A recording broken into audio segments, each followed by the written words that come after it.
Bonjour à tous, je suis contente de vous retrouver aujourd'hui pour répondre à 10 préjugés que vous pouvez avoir sur le trail tout simplement. Puisque c'est vrai que c'est une discipline qui est de plus en plus pratiquée mais qui demeure encore un peu méconnue. Alors je me suis dit que j'allais vous répondre et vous expliquer un peu ces préjugés, s'ils sont tout à fait justifiés et si au contraire ce n'est pas le cas. Donc on va tout de suite plonger dedans, sachant que bien sûr cette vidéo il y a aussi un article équivalent avec encore plus de détails sur le blog, donc j'espère que ça vous plaira. Premier préjugé, il faut être fort / expérimenté en course à pied sur route pour pouvoir faire du trail puisque c'est plus difficile. Alors déjà, le trail, c'est de la course à pied, mais c'est de la course à pied sur chemin. Je vous donnerai la définition un tout petit peu plus loin dans la vidéo. Ça reste donc de la course à pied où on est censé courir.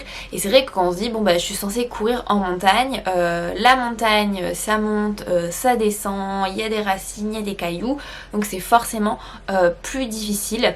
Et surtout, quand on vient de la course à pied sur route, donc c'est vrai que j'oppose route et chemin, mais vous allez voir pourquoi. On a en fait cette manière de mesurer l'effort qui est souvent le kilométrage. Donc je fais 10 km, ça me prend 1 heure, ça me prend 50 minutes. Et c'est vrai que des fois faire 10 km en montagne, ça ne vous prendra pas 50 minutes, ça peut vous prendre jusqu'à 3 heures en fonction du dénivelé.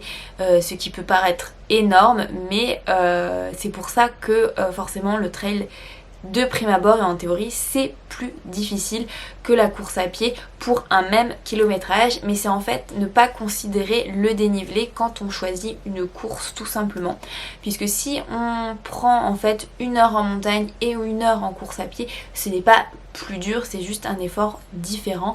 Peut-être qu'en course à pied ça sera un effort beaucoup plus intense puisque il va falloir tenir une allure, le revêtement est plus dur sur route que sur chemin, et surtout en trail c'est un effort moins intense, plus dans l'endurance, plus dans la gestion, plus dans l'analyse du terrain, et donc en fait ça sera pas plus difficile, ça sera juste un effort différent si on prend vraiment 1 heure montagne, 1 heure sur route.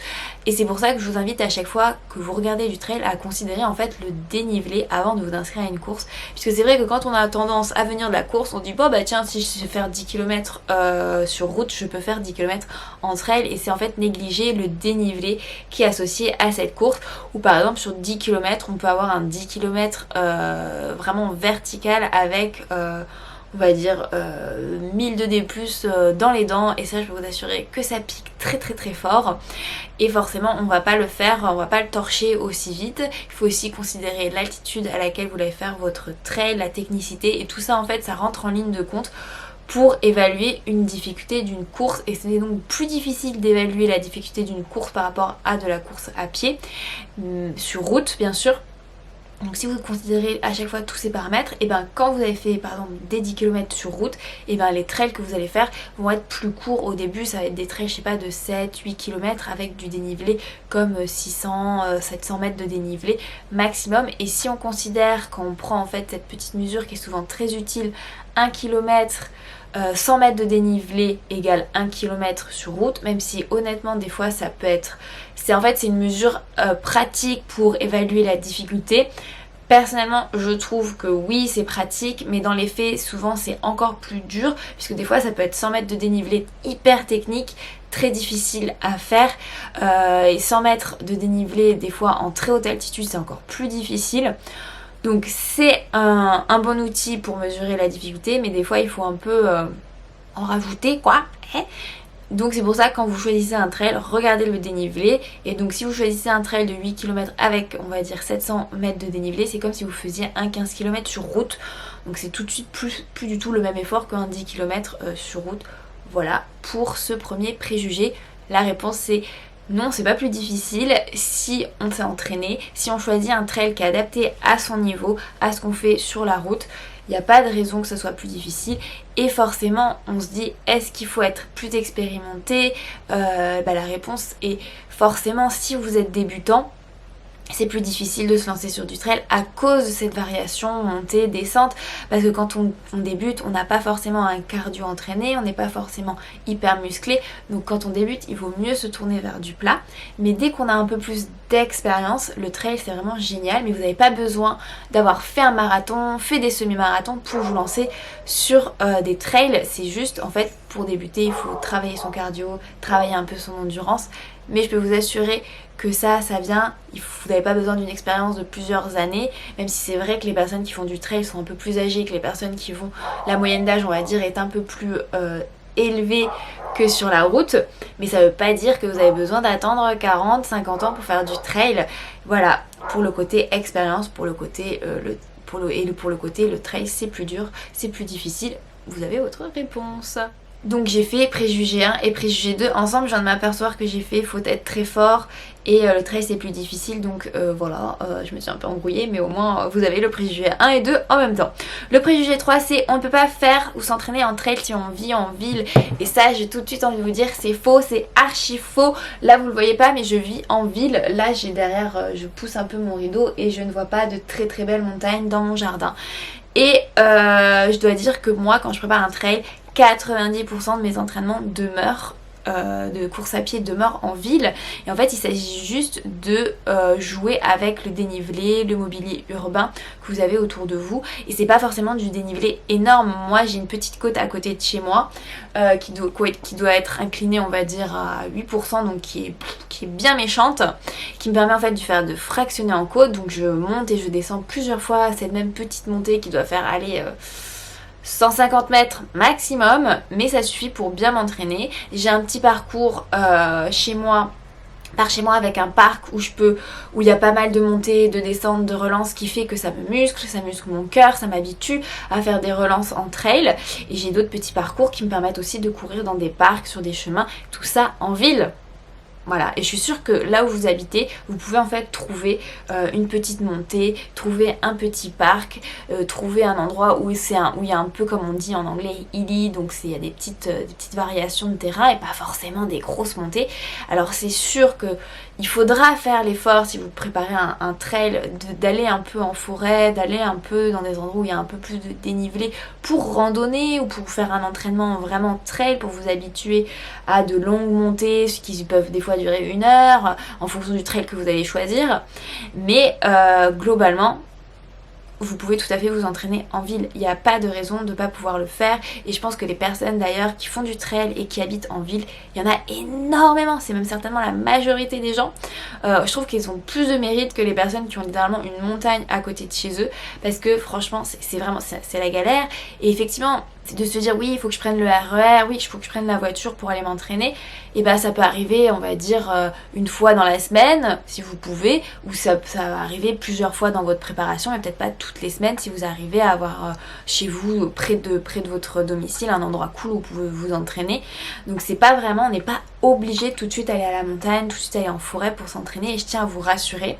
D'ailleurs il y a plein de urban trails qui sont organisés dans les villes. Alors c'est vrai que c'est difficile d'associer urban et trail en même temps, mais si vous regardez, vous tapez urban trail et votre ville, je suis sûre que vous pouvez trouver des parcours super cool avec un peu de dénivelé, un peu de montée d'escalier, et tout ça pour vous faire plaisir et pour vous entraîner vraiment à un vrai trail qui aura lieu peut-être en montagne. Mais je répète, vous pouvez tout à fait faire les deux disciplines. Et au contraire, je pense que c'est important de se répéter qu'il n'y a pas besoin forcément de vivre en montagne, de vivre dans la pampa pour faire du trail. Il faut casser un peu cette image là, parce que effectivement on voit Kylian Jornet ou même François Haden qui vivent en montagne, qui vont tous les soirs après le boulot se taper des montées énormes, qui courent ensuite sur les crêtes. Non, en fait je pense que la majorité des gens et les gens normaux vivent en ville et s'accommodent tout à fait des petits dénivelés et font avec. Et comme je dis, je trouve qu'on a quand même du mérite pour ensuite aller faire du trail en montagne. Voilà, le tout est vraiment d'avoir une préparation complète, de s'imposer de temps en temps d'aller effectivement en forêt, d'aller effectivement trouver une petite colline pas très loin de chez soi pour s'entraîner, mais c'est tout à fait faisable, je pense. Le 4e préjugé préjugés. Le trail a forcément lieu en montagne avec beaucoup de dénivelé et beaucoup de kilomètres. Alors d'abord je vais revenir sur la signification de trail. Trail ça veut juste dire chemin. En anglais. Et si on s'intéresse à la définition française officielle quand on organise une course, je vais vous la lire, c'est une course pédestre classée se déroulant, donc classée ça veut dire qu'elle est chronométrée, donc voilà, se déroulant en milieu naturel sur un parcours matérialisé formé notamment de chemins ou sentiers dont la totalité des surfaces goudronnées n'excède pas 15% de distance totale du parcours se déroulant en autonomie. Donc à aucun moment on vous a parlé ici de dénivelé, d'altitude ou de distance. Donc qu'est-ce que ça veut dire? Ça veut dire que si vous faites une course où il y a moins de 15% en fait où vous allez courir sur la route, et ben c'est un trail.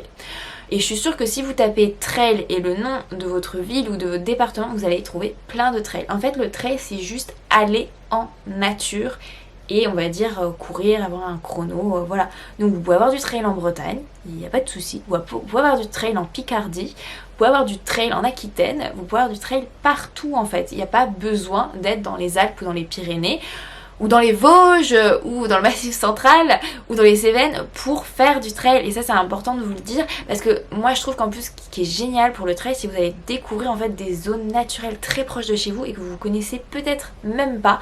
Moi je sais qu'à Montpellier à chaque fois je me disais ouais c'est chiant, de dénivelé, et pourtant en fait dès que je me suis commencé à m'entraîner pour le trail, j'ai trouvé plein d'endroits canons à côté de chez moi, à 20 minutes en voiture pour pouvoir m'entraîner. Et c'est pas forcément des trucs en très haute altitude. Des fois mon entraînement il fait 10 km et j'ai à peine on va dire 300 à 400 mètres de dénivelé, mais c'est déjà pas mal pour s'entraîner, surtout si votre trail derrière, en fait il faut ajuster votre entraînement au trail que vous avez. Donc si vous préparez un trail de 20 km avec 1000 de D+, et il n'y a pas de souci, vous pouvez tout à fait vous entraîner, faire un peu moins de dénivelé à la maison. En fait c'est juste se dire d'aller découvrir ce qu'il y a autour de vous, d'aller courir en nature, de vous reconnecter à la nature. En fait la philosophie du trail c'est vraiment juste être en nature et que ce soit une course pédestre, donc à pied. Et ça c'est le plus important pour vous et c'est essentiel de casser ce préjugé. Vous n'êtes pas obligé d'aller en haute altitude, en montagne, de faire genre 3000 mètres de dénivelé pour que ça soit du trail. En fait vous avez plein de petits trails, et je mets vraiment des guillemets, qui font 8 km, qui sont super cool, qui vous permettent de débuter, découvrir la distance, découvrir la nature, et c'est ça qui est le plus essentiel. Donc faites-vous plaisir. Ouvrez-moi ce petit Google, tapez trail et le nom de votre ville, le nom de votre agglomération, le nom de votre département, et je suis sûre que vous en trouvez plein. Et en plus ce sont souvent des petites organisations qui sont trop sympas. Donc voilà. Après le trail ça peut être aussi l'occasion d'aller visiter une région qui est pas très loin de chez vous et justement aller profiter de cette organisation pour découvrir d'autres paysages. Et moi personnellement c'est souvent pour ça que je m'inscris à des trails, c'est pour découvrir des régions, découvrir des parcours que peut-être je pourrais pas faire toute seule, et là avec un encadrement je peux le faire. Et aussi sur les kilomètres, je disais voilà, il n'y a pas de limite de kilométrage. Vous n'êtes pas obligé de faire des trails de 160, 170 km, 10 000 de dénivelé. Et ça m'agace profondément parce que déjà ça c'est de l'ultra trail. Voilà, on voit tout le temps ça dans les vidéos. On se dit oui, le trail c'est forcément 100 bornes, c'est forcément plein de dénivelé. Non, c'est faux. Voilà, le trail c'est toutes les distances. D'ailleurs la plupart des trails que vous allez voir, le maximum de la plus grosse distance peut-être organisée sur ces trails là, ça sera un marathon trail, donc on va dire 40-45 km. C'est quand même les formats 80, 100, 170, il y en a, mais c'est pas la majorité de ceux qui sont organisés dans les week-ends à côté de chez vous. Donc il faut vraiment casser cette image. Ça c'est de l'ultra trail, le trail que vous et moi on pratique. C'est pas tout le temps ces grosses distances, ça reste des distances exceptionnelles. Même les athlètes élites ils doivent faire un ultra trail par an, voire 2 maximum. Les autres trails qu'ils font ils sont beaucoup plus modérés en termes de distance et de dénivelé, tout simplement pour préserver le corps. Et ça je vais y venir juste après, mais presque après. Il faut savoir courir en montée, ce qui est très dur. Et alors je vais associer ça à un autre préjugé, mais en fait tu fais que marcher. Voilà, c'est une petite entre guillemets, des petits guillemets. Alors non, voilà, je vais casser le préjugé, mais en fait, en fonction de l'inclinaison de la montée, je peux vous assurer qu'on marche. Voilà, alors c'est de la marche active, c'est sûr qu'on marche plus rapidement qu'un randonneur, d'une part parce qu'on est moins chargé, et d'autre part parce qu'on est un peu chronométré aussi, mais on marche. Les montées sur lesquelles je cours, elles sont pas très raides, hein, c'est genre 3-4%, c'est des faux plats montants, voilà. et dès que la montée est trop raide, on marche et c'est une majorité de personnes qui le font. Même les athlètes élites marchent et c'est vrai que c'est pas très sexy comme vidéo. C'est vrai que c'est pas des vidéos qu'on voit si vous regardez les chaînes de YouTube ou les comptes Instagram de certaines marques de sport ou même des organisations de trail. C'est pas sexy de montrer des gens qui marchent dans les montées, c'est sûr que c'est plus sexy de montrer des athlètes tout seuls qui courent sur des crêtes, super sexy, tout ça. Mais non, en fait, la réalité c'est on marche, voilà, et je tiens à le préciser. Et le paradoxe, c'est que souvent t'as des gens qui disent ah mais c'est pas vraiment de la course à pied alors si tu marches hein. Et ça c'était un préjugé que moi aussi j'avais où je me disais non mais attends c'est pas de la course si tu marches, il faut pour moi une preuve chronométrée si tu dois marcher du début jusqu'à la fin. Et donc tu ne fais que marcher, bah non. On ne fait pas que marcher, une fois arrivé au col, on court dans les descentes, on court quand les descentes sont faciles, on court parce qu'il y a des fois il y a du plat, on court, en fait on court quand on peut et c'est pour ça que le trail c'est différent de la route, c'est parce que ça exige de vous beaucoup de relance. Et quand je dis beaucoup de relance, c'est-à-dire que en fait dès qu'on peut on court. C'est vraiment ça, c'est dès qu'on le sent, voilà, dès qu'on le sent, quand le cardio ça va, quand les muscles ça va, et ben hop, on reprend la course. Et ça c'est vraiment différent comme effort par rapport à la course sur route. Donc voilà, mais je le répète, non. En montée, on fait ce qu'on peut, on monte à notre rythme, même si c'est un rythme actif. Non, voilà, il faut quand même se le dire, il faut quand même être raisonnable et des fois c'est tellement technique que tu peux pas courir donc voilà, l'objectif c'est quand même de se faire plaisir et d'être à son niveau, donc c'est important. Si vous avez des complexes là-dessus, et ben ça reste de la marche, c'est de la marche certes active mais il n'y a pas de raison pour ne pas arriver au bout. Les barrières horaires sont quand même conçues pour ça, donc il faut pas avoir peur, lancez-vous, n'ayez pas honte et surtout ne complexez pas parce que vous marchez, parce qu'il y a des personnes qui vous doublent. Tout le monde le fait à son rythme, l'essentiel c'est de terminer. Allez, justement, on ne fait que, le paradoxe de ça, c'est l'autre préjugé, le 6ème, on ne fait que courir sans profiter des paysages, vaut mieux randonner à ce compte-là. Le fameux, le trail c'est pour faire courir les randonneurs. Alors ça c'était un des préjugés que moi j'avais quand j'étais sur la route et que je courais, je me disais non mais en vrai, parce que personnellement la randonnée j'en fais depuis que je suis toute petite, et c'est un sport que j'ai pas trop aimé quand j'étais ado, mais j'ai tout le temps fait ça, tout le temps ma mère elle me traînait tout le temps en randonnée, j'allais en colonie, on faisait de la randonnée, j'ai tout le temps fait ça, et même dès que j'étais étudiante je faisais aussi beaucoup de randonnée, j'adorais ça. Et donc je me disais mais attends mais c'est ridicule, tu vas pas te taper plein de kilomètres en courant, tu peux pas profiter du paysage en courant parce que ça va vite, c'est ridicule, il vaut mieux randonner. Et je me disais, les gens qui, les trailers en fait c'est du gâchis, ils vont dans des super lieux mais ils courent, ils se dépêchent donc ils profitent pas du paysage. Et bien je dois vous dire que c'est totalement faux. Alors comme je viens de vous l'expliquer, déjà en montée on marche donc on a tout à fait le temps de profiter du paysage. Ensuite la vitesse de course en trail est quand même beaucoup plus lente que sur la course sur route, donc tu as largement le temps d'observer ce qui se passe autour de toi. Et je sais pas vous, mais moi à chaque fois que je vous parle d'un de mes trails, vous voyez bien que je fais plein de photos. Je fais mais plein de photos, plein de vidéos. Et pourtant ça m'empêche pas de terminer mes trails dans les barrières horaires, voire des fois plutôt bien classées pour à Annecy, je remets le lien par là. Il n'y a pas de souci et on est très nombreux même à se prendre en photo l'un l'autre quand il y a un joli paysage, quand il y a un col. En fait on le fait. Il y a plein de personnes qui ont des GoPro, des photos. En fait on profite vraiment du paysage. Et moi je trouve qu'à l'inverse des randonnées, c'est que des fois tu en vois beaucoup plus parce que forcément tu es en mode course donc tu vas un peu plus vite, donc tu en vois encore plus que si tu étais juste en mode randonnée où tu peux faire que on va dire 20 km la journée.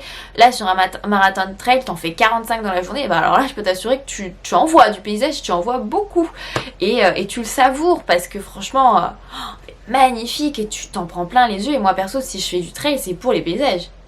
Ah ouais, parce que justement ça me permet de découvrir des paysages comme je disais de manière sécurisée, sans me poser de questions sur l'itinéraire. Là j'ai des bénévoles, il y a tout ce qu'il faut, hein, il y a des petites traces. Donc non franchement on en profite vraiment et c'est pour ça d'ailleurs que j'adore, c'est cette idée d'aventure. Après ça m'empêche pas de faire de la randonnée aussi, mais l'un n'empêche pas l'autre et je crois vraiment que c'est important de le souligner que les trailers en profitent vraiment, genre vraiment quoi. Alors, on va passer à la partie blessure, voilà. Il est plus risqué de se blesser, voire de chuter en trail. Alors, Je vais être honnête, la réponse est oui, tout simplement parce que le terrain fait que c'est un peu plus risqué. Quand vous faites de la route, vous avez un certain type de blessures, c'est des blessures par répétition, les fameuses tendinites. Les tendinites, parce que en fait vous courez sur un terrain qui est plat, où il n'y a aucune irrégularité, donc votre foulée est pour le coup régulière, et donc s'il y a un problème, je sais pas, de bassin, de cheville, et bah forcément vous allez vous créer des tendinites parce que ça va répéter le mouvement, comme je vous dis, hein, il suffit des fois de 2 mm pour venir voilà, sur par exemple le TFL, alors que quand vous courez sur trail, à l'inverse, vous courez sur un chemin vraiment irrégulier. À chaque foulée va être irrégulière. Donc là, vous allez éviter plutôt les tendinites. Mais par contre, vu que le terrain, lui, est irrégulier, vous avez plus de risques de blessures aiguës, donc c'est-à-dire des blessures type entorse, voire en cas de chute, fracture. Alors c'est-à-dire que voilà, je sais pas ce que vous préférez entre une tendinite et une fracture ou une tendinite et une entorse, mais il faut se dire aussi que c'est lié au terrain, mais aussi lié à votre attention et à votre lecture du terrain, parce que plus vous allez gagner en expérience, c'est-à-dire plus vous allez apprendre à lire le terrain, plus vous allez apprendre à appréhender un rocher, un caillou, des tas de feuilles, moins vous allez risquer en fait ces chutes-là. Moi perso, quand j'ai commencé le trail, je glissais énormément, je me prenais beaucoup de cailloux, et par l'expérience, on apprend à lever les pieds, à lire très très vite le terrain qui est devant nous pour plus facilement éviter ça. Et c'est pour ça que maintenant je cours beaucoup plus facilement en descente qu'avant. Des fois en descente, j'étais tellement paniquée par la technicité que je me disais oh, j'ai peur de courir, j'ai peur de tomber. Mais oui, il faut se dire qu'il y a ce risque là, c'est différent, mais vous avez aussi un risque de blessure aussi. Ce qui est bien, c'est qu'effectivement l'expérience, le fait de pratiquer du trail, ça va vous permettre d'éviter ces chutes, par exemple les chutes. En termes d'entorse, c'est aussi une question de renforcement musculaire, apprendre à sa cheville dès qu'il y a une perte d'équilibre, au lieu de se tordre, qu'elle reste toujours dans l'axe en faisant de la proprioception, de la pliométrie. Et ça en fait on vous l'encourage aussi à en faire en course à pied pour éviter les tendinites. Donc en fait chaque sport apporte son risque, mais si vous faites un bon entraînement, il n'y a pas de raison de plus se blesser ou moins.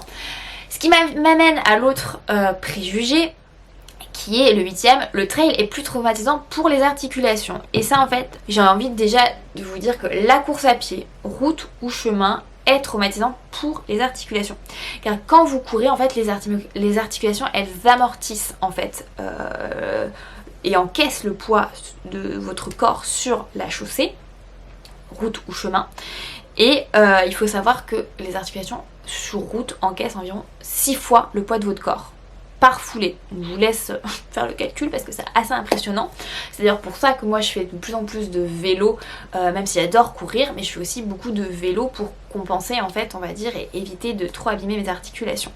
Donc en fait, quoi qu'il arrive, c'est traumatique pour vos articulations. Et c'est vrai que le trail, même si c'est sur des chemins, même si c'est sur de l'herbe, effectivement c'est moins traumatisant quand c'est plat ou quand vous marchez en montée, puisque là pour le coup vous ne courez pas. Mais par contre c'est vrai qu'en descente, vos articulations peuvent encaisser jusqu'à 9 fois votre corps en descente, donc c'est très traumatique. En fait ce qui est le plus traumatisant en trail, c'est les descentes, puisque donc sur route c'est 6 fois, en trail, en descente c'est 9 fois. Donc je dis précise, hein, c'est de la descente, vous ne faites pas que descendre entre elles, vous montez en marchant, vous courez sur du plat, sur du terrain. Donc on a cette vision de forcément il y a la descente, c'est super traumatisant, mais globalement le trail, si vous prenez un parcours complet de trail, vous ne faites pas que descendre. Donc oui, ça réajuste un peu par rapport à la course à pied, c'est surtout traumatisant aussi pour vos muscles si vous n'avez pas l'habitude en fait d'encaisser ces chocs-là. Et pareil, si vous apprenez à bien renforcer votre corps, ça va être moins traumatisant. D'une part, et d'autre part, il faut aussi apprendre à trouver un juste milieu dans votre pratique entre la course à pied qui apporte en fait un effet bénéfique sur vos articulations, puisque oui c'est traumatique pour les articulations, mais ça les apprend à être plus souples. En fait il y a vraiment il y a aussi des avantages en fait à avoir une activité régulière, mais il faut faire la différence entre une activité régulière où par exemple l'OMS conseille on va dire 30 km par semaine, ça c'est de la régularité, c'est bon pour votre santé, et une activité trop intense qui peut effectivement sur le long terme être mauvais pour vos articulations et amener en fait de l'arthrose. Et c'est important, je répète, que quand vous pratiquez, vous ayez la vision long terme, moi personnellement, ma vision quand je pratique maintenant, c'est de pouvoir continuer à courir jusqu'à mes 65-70 ans. Le problème, c'est que la prévention de l'arthrose, c'est maintenant. C'est maintenant, c'est par les bons choix, c'est par le renforcement musculaire, c'est par un bon équilibre de votre entraînement, donc avoir une bonne récupération, de se dire qu'on va faire des coupures, de se dire qu'on va faire du vélo pour avoir un sport déchargé. Je veux dire, il y a quand même très peu de triathlètes qui se plaignent d'avoir de l'arthrose, c'est pour ça qu'on voit encore des mamies faire des triathlons à 70 balais. Voilà, je pense qu'on voit moins de personnes à 70 ans qui font encore de la course à pied ou du trail, donc je pense que voilà, c'est bien quand on prépare un trail d'augmenter son kilométrage forcément, mais le restant de l'année d'être un peu plus modéré, d'avoir des coupures. Donc voilà, c'est un préjugé qui peut être justifié, mais comme tous les sports, il faut en fait trouver son juste milieu dans sa pratique. Avant-dernier préjugé, le trail exige beaucoup plus d'équipement que la route. Alors effectivement, quand on vient de la route, il vous faudra acheter une paire supplémentaire pour le trail, une paire de baskets adaptées au trail, et ça c'est vraiment important, c'est même un incontournable. Sinon c'est glissade à gogo et ça peut vraiment être un enfer. Mais au-delà de ça, si vous faites des trails de moins de 10 km, 15 km, vous n'avez pas besoin d'équipement de plus quoi. D'ailleurs je vous remets en lien par ici, j'avais fait une vidéo je me semble sur mon équipement trail, sinon je vous le mets en barre d'infos. Alors oui, le trail ça va vous demander un peu plus d'équipement dans le sens où vous allez avoir besoin d'un sac d'hydratation et c'est ça qui coûte le plus cher. Après vous pouvez tout à fait remplacer par une ceinture d'hydratation si au début vous faites pas des trails trop longs, vous n'avez pas besoin forcément d'un camel comme on dit. Après moi personnellement mes chaussures de trail et mon sac d'hydratation c'est aussi maintenant ce que je prends quand je vais en randonnée parce que je trouve ça plus agréable, plus cool qu'à chaque fois avoir un gros sac à dos. Donc c'est effectivement des investissements, mais honnêtement quand on voit le prix maintenant de certains trucs pour la route, je peux vous assurer que c'est pas forcément plus cher.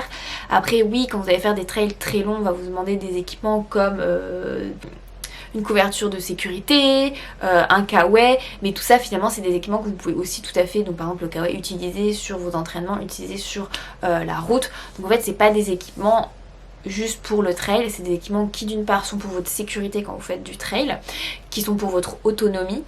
Mais oui, effectivement en trail il y a besoin de certains équipements assez spécifiques. Après il n'y a pas beaucoup plus d'équipements, c'est juste le fait que comme vous partez en autonomie, il faut aussi réaliser que vous avez besoin d'assurer votre autonomie, assurer votre sécurité en semi-autonomie parce que vous avez quand même voilà, mais quand vous entraînez tout seul, c'est important d'avoir aussi son camel, son eau et pour votre effort, puisque des fois vous ne voyez pas de ravito pendant 1 heure, 2 heures, donc il faut assurer. Alors qu'en route vous en avez tous les 4, 5, 6 km donc vous n'êtes pas tout largué en plein milieu de, je sais pas, d'une ville donc c'est plus pour ça. Mais oui il y a besoin d'équipement, beaucoup plus je saurais pas dire, mais il y a quand même besoin d'un certain équipement. Avant-dernier préjugé, et ça j'ai vraiment pas compris, c'est le trail, c'est pour les athlètes qui savent pas faire de chrono sur route. Alors j'ai envie de dire que depuis que je fais du trail, je n'ai jamais été aussi rapide sur route. Alors je rappelle encore une fois que l'effort est vraiment différent, on est sûr. C'est difficile de se dire que les athlètes qui sont sur en trail c'est parce qu'ils sont nuls sur route, parce que si on prend les athlètes sur route, est-ce qu'ils ne seraient pas nuls en trail justement aussi? En fait je crois que c'est des efforts différents mais complémentaires, parce que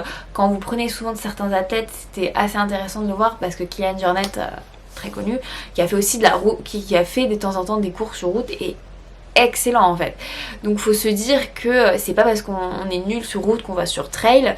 Les deux sports sont complémentaires, les deux sports sont des efforts différents. Moi perso je trouve que je m'éclate vachement plus à l'entraînement et sur le jour J sur un marathon trail que sur un marathon où c'est un effort hyper intense avec des fractionnés à faire en prépa, alors que marathon trail en fait moi je vais faire de la randonnée, j'allonge un peu mes séances de course à pied, mais comme vous courez pas complètement sur 42 km, vous n'avez pas besoin de faire des séances aussi longues et aussi traumatisantes sur route pour un marathon trail. Donc en fait je pense que c'est essentiel d'avoir cette vision que c'est un sport effectivement où il y a de la course à pied, mais qui demeure un peu différente en fait de la course sur route, de par sa pratique, de par son entraînement.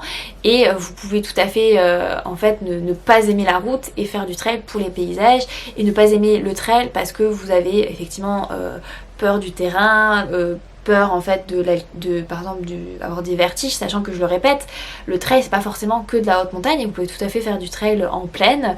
Si il n'y aura pas de vertige, donc voilà. Donc les athlètes qui sont sur trail, c'est surtout qui kiffent, et honnêtement je peux vous assurer que quand on voit certains dénivelés, il y a quand même beaucoup de mérite pour ces athlètes là.